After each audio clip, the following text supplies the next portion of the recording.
So, there's this album out there, and there's only one single copy of it in the entire world. But this thing isn't just music. No, it's like a magnet for total chaos. It's pulled in farmer bros, the actual US government, and now it's at the center of a whole new wave of legal threats aimed at journalists. This is the absolutely bizarre story of the Wu-Tang Clan's once upon a time in Shaolin and the curse that just seems to follow it everywhere it goes. Okay, so our story really kicks off not in some fancy recording studio, but in a journalist's email inbox. I want you to imagine this. You're just doing your job, right? You report a story. And then, years, literally years later, you get this letter that feels a lot less like a real legal claim and way more like a shakedown. And this is the heart of it. A law firm called Higbee and Associates sends a demand for $2,000. Their client, a photographer Warren W. Patterson, and the big accusation? Using a photo of that infamous Wu-Tang album to report the news about the infamous Wu-Tang album. But here's where it just gets weird. The news article they're talking about, it was published 3 years ago. And the photo itself, it wasn't even on the website anymore. It was probably lost to some server migration or a redesign ages ago. The timing on this just feels completely out of the blue and, really opportunistic. So this is the big question, right? How does a journalist who used a photo that was pretty much sent out for press purposes to cover a global news story suddenly find themselves on the hook for thousands of dollars years after the fact? To get that answer, we've got to understand the cursed object at the center of this whole mess. All right, so what even is Once Upon a Time in Shaolin? Well, it's a one-of-a-kind Wu-Tang Clan album. It's housed in a super ornate silver box, and it was sold with one crazy condition. It couldn't be commercially released until the year 2103. It was supposed to be this incredible piece of fine art, but man, it just became a symbol for high-stakes drama almost immediately. I mean, this album's journey has been absolutely wild. In 2015, it gets sold to the infamous pharma bro Martin Shkreli. Then, in 2018, the US government literally seizes it from him after his fraud conviction. In 2021, it gets auctioned off again, this time to a crypto group. And now it's the whole reason for these legal threats against the very people who are just trying to report on its chaotic history. Okay, but here's where the story takes a really interesting turn. This is not the first time the photographer, Warren Patterson, has gone to court over these exact photos. See, he already tried to sue the creators of the album, and he lost. Big time.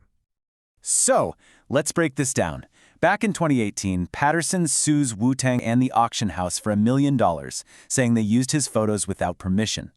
After 3 long years, the court just throws the case out. Now, fast forward, and the strategy has completely changed. Instead of going after the big fish, his lawyers are going after journalists for much, much smaller settlement fees for using the very same images. This whole pattern of behavior, it leads us straight to the law firm behind these letters, Higbee and Associates. And let's just say, they have a very specific reputation and a very particular business model that's earned them a pretty notorious nickname.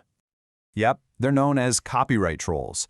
And the whole goal isn't really to win in a big court case. No, the goal is to make money through these super aggressive threats and quick settlements, usually by targeting people who just can't afford a long, expensive legal fight.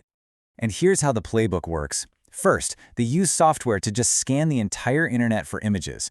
Then, they automatically generate thousands, literally thousands of these demand letters threatening lawsuits with these huge potential damages.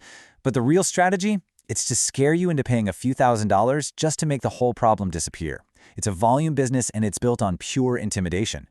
So when the journalist who got the letter pushed back and asked the firm's lawyer, Ted Sell, about Patterson's first failed lawsuit, this was his explanation.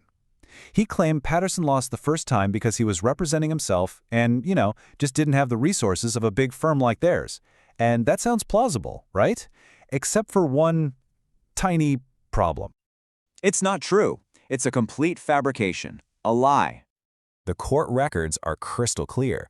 In that first lawsuit, Patterson was represented by a lawyer named Anthony Verna III. He wasn't representing himself at all. This just completely blows up the credibility of the firm and everything they're claiming. So if their whole argument is built on a lie, what does the actual law have to say about this? All right, so if you're a journalist or really anyone creating content online, how do you defend yourself against this stuff? Well, the good news is you are not powerless. There is a vital legal doctrine out there designed to protect the right to report the news. It's called fair use. Courts look at four main things to decide if something is fair use. First, the purpose. Are you using the image to report the news, or are you slapping it on a t-shirt to sell? Huge difference. Second, the nature of the photo. Is it a super creative piece of art, or a factual photo of a newsworthy thing? News reporting favors fair use. Third, the amount you used. Did you just use enough to make your point? And finally, this is the big one, the effect on the market. Did your news story actually stop the photographer from being able to sell their photo? In this case, that's a hard no. And listen, this isn't just some theory. There's actual legal precedent. A case called Calkins versus Playboy basically established that reusing a photo to inform readers about a news story is a classic, textbook example of fair use. The law is firmly on the side of the journalist here. And that brings us to the final twist in this story, which reveals just a breathtaking level of hypocrisy.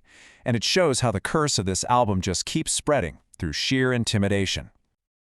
Get this. On his own website, the photographer Warren Patterson proudly shows off screenshots of major media outlets, we're talking CNN, the Joe Rogan Experience, using his photos. He's celebrating the press coverage. The irony is just staggering. He is suing small outlets for doing the exact same thing he brags about the bigger outlets doing. It's unbelievable. And this is not an isolated incident. This slide shows a really clear pattern. Other small, independent outlets have been hit with almost the exact same demands. $2,000 for the Rockfather magazine, almost $4,000 for La Prensa San Diego, $5,000 for Boss Global Radio. This is a clear strategy of targeting people who probably don't have the resources to fight back. Which leaves us with one final, pretty unsettling question. This album was created to be a unique, singular piece of art. But its story, its curse, has twisted that legacy into something else entirely. What does it mean for art when it starts to generate more value through lawsuits and intimidation tactics than it does through the actual music itself? That, right there, might be the most enduring part of the curse of Once Upon a Time in Shaolin.